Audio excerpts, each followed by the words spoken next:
Then between about her shoulders, the skin tightened, smoothed, erased every pore and flaw. She was growing more beautiful, more unworldly, less human, his throat moving with a low sigh. Deep in his pupils flashed a silver blue light. At the same time, in the dorm, I slept soundly, completely unaware of the approaching danger. Suddenly, a silver blue light materialized. It was searching for something. Something had burrowed inside. I didn't know yet. The day before my freshman orientation, I stood in an underground clinic on the edge of the French Quarter, asked a person in scrubs to remove my uterus. In the last moment before anesthesia took effect, memories of my past life surged in like a swamp tide. I remember those 18 pregnancies.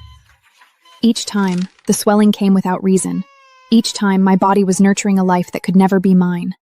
I remember the black smoke from those miscarriages, thick as tar, stinking of swamp muck. I remember my parents' faces at the hospital door.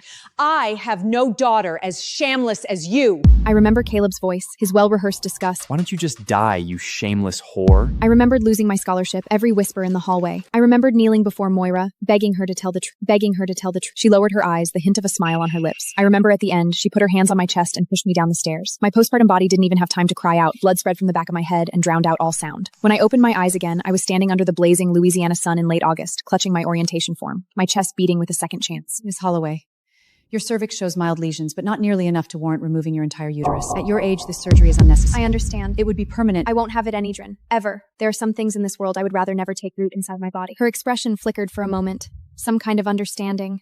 72 hours later, I woke from anesthesia. There was a new scar below my belly, and inside me, a silence I had never known before. Right before the anesthesia pulled me back into darkness, I smiled. Without a uterus, no womb-binding curse can find anywhere to attach. Let Moira Vance try to transfer her next monster into my body. Let her try. Less than 3 hours after returning to the dorm, Moira Vance took my arm and said those words. In the other life, those words began my slow death. I pulled my arm back.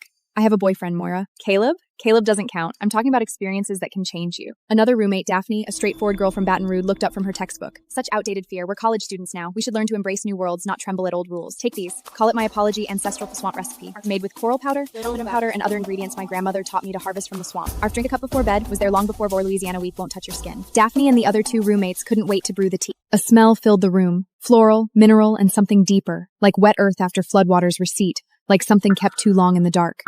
I stared at the rising steam, turning over the word Moira had used. Harvest.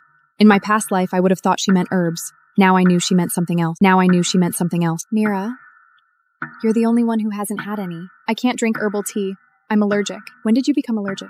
6 weeks ago, I saw you pour something into my water bottle. After that, my body began to change. I'm not allergic, I just don't like it. Her lower lip trembled. A perfect performance. I brought these all the way from home. Just take one sip, okay? Mira, it's just a cup of tea. Don't be so dramatic. I met Moira's expectant glistering gaze into the sink. Then poured that moment, a crack appeared in her mask. Deep in her eyes, I saw something far older than 18. Something that had traded pieces of itself in darkness for countless years. My grandmother would be sad. I'll write her an apology letter. I grabbed my bag and turned away. Behind me, Moira's gaze pressed between my shoulder blades like a knife.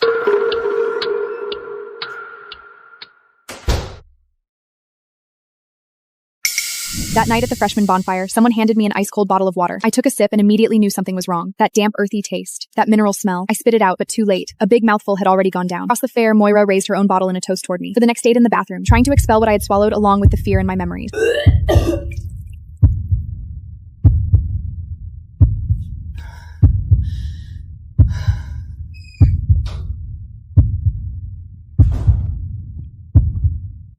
Moira didn't come back to the dorm that night. I lay in my narrow bed, listening to Daphne's steady feet on the floor. I kept my breathing steady, my eyes closed. Through my lashes, I saw Moira emerge from the darkness. Then between about her shoulders, the skin tightened, smoothed, erased every pore and flaw. She was growing more beautiful, more unworldly, less human. Suddenly I understood everything. The thing I died without knowing in my past life. What the Logaru really wanted wasn't Moira's body, it wanted the act itself. She puppet fit a degree of human warmth. In return, it gave her beauty, power, and when she needed to repay a debt with a fading child. A mutant fetus that would destroy a normal womb. A child transferred into my body in my past life. Come on, Moira, try to plant your next monster inside my body. Let's see where you can put it this time. Her gaze left the mirror and fixed directly on my bed. My breathing stayed steady. My eyes stayed closed. After a moment, I heard her climb into her own bed. The springs creaked. The room fell silent.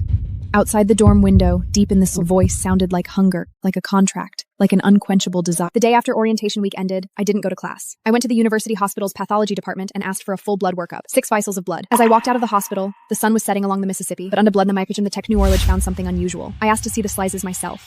Under the microscope, Not bacteria, not viruses. They were curled, pointed at both ends like rolled dead leaves. Each shell was carved with a barely visible pattern, curse residue. I sent the photos to someone I'd been in contact with online for a month. Aaron LaFont, a special case consultant for the New Orleans Police Department, whose badge number was marked Vail-related. The email reply was just one word: meet. Erin LaFontaine was a woman in her 40s. She was sitting in an old cafe in the French Quarter in plain clothes. The silver amulet around her neck was the same style as the one the underground clinic doctor wore. She flipped through the copies of my lab reports without speaking for a long time. What else have you been exposed to? I told her everything. Moira's bone tea, the tampered water bottle, and the marks on her shoulders that night. LaFontaine was silent for a moment, then slid her phone across to me. On the screen was a scan of an old engraving. A woman lay on a bed, her belly swollen, surrounded by robe pimples. Through the gaps, you could see things moving. She pointed to the engravings. Someone used it on you, but without a womb to attach to, the curse is adrift in your blood. No uterus. I had it removed. Her gaze fell on the oldest defenses and stayed there for several seconds. This is one of the oldest defenses and the most brutal. But guess what, Miss Holloway? It worked. The womb-binding curse is an ancient bio-magic, so old that it recognizes only a womb. Once it can't find one, it's like a key without a lock. It can't complete the transfer, and within 3 weeks, it will degrade in your body. What if it finds another way to attach? LaFontaine stared into my eyes and slowly smiled. So from today, I'll teach you how to make sure the curse never finds its footing again.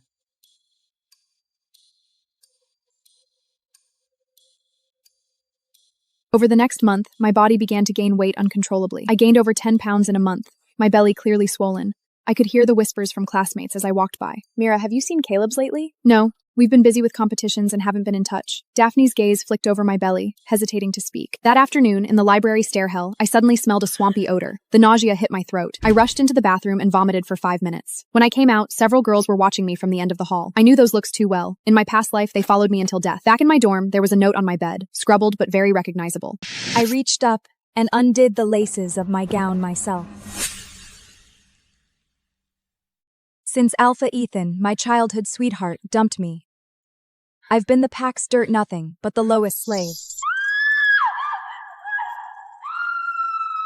This day was the crimson rite of the lunar eclipse pack. Also, the day Ethan turned 18 and chose his Luna. She-wolves from miles around have gathered, flaunting their bodies to seduce him.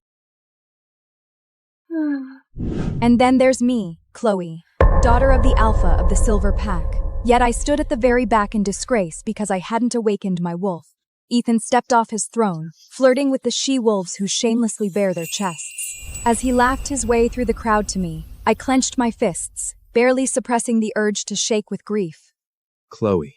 He dragged me to the center. I looked at him, so excited that I almost burst into tears. The wolfless run? No fucking way. Is Ethan really gonna pick this bitch as his Luna? Chloe, I love you. Ethan leaned in, his voice tender yet cruel. But I couldn't marry a spiritless waste as my Luna. Stunned, I tried to grab his arms for an explanation, but Ethan had already turned to Princess Lily from the Arctic Wolf Pack and took her hands. Ethan, if you don't choose me, I'll be... Only Luna could wear the moonstone necklace, but Ethan put it on Lily and kissed her forehead. I now declare Lily as my one and only mate.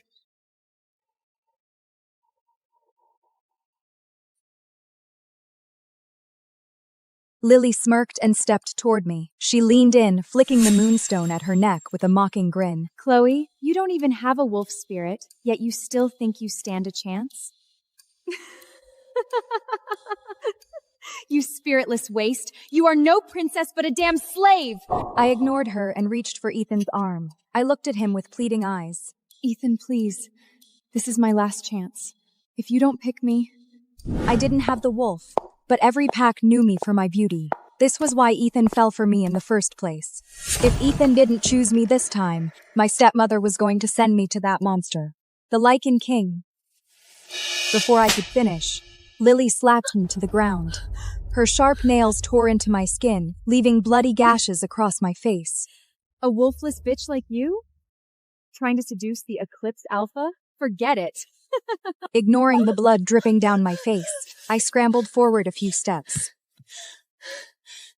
Ethan, please! Ethan strolled over with a cup of blood wine, looking amused. I thought he walked over to save me, but he splashed the wine right into my face instead. Chloe, did this wake you up?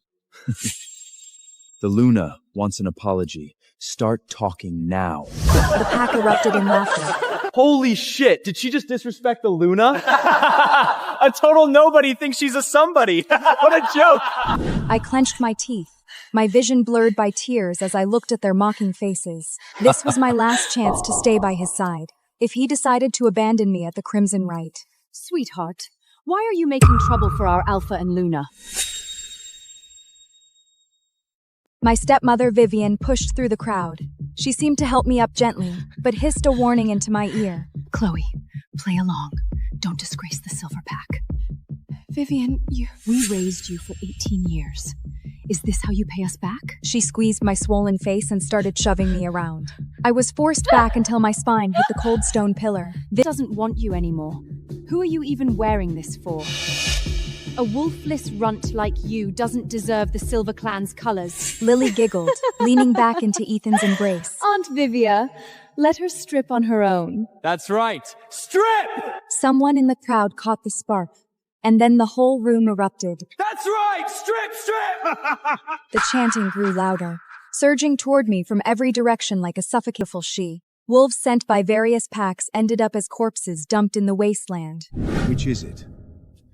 You want to take your chances in his bed, or get ripped to shreds by the rogues out there? Be smart. My cousin strolled toward me with a sneer, her eyes sweeping over me with contempt. I guess your face is the only thing you've got going for you. If you crawl into his bed, don't forget you owe us one.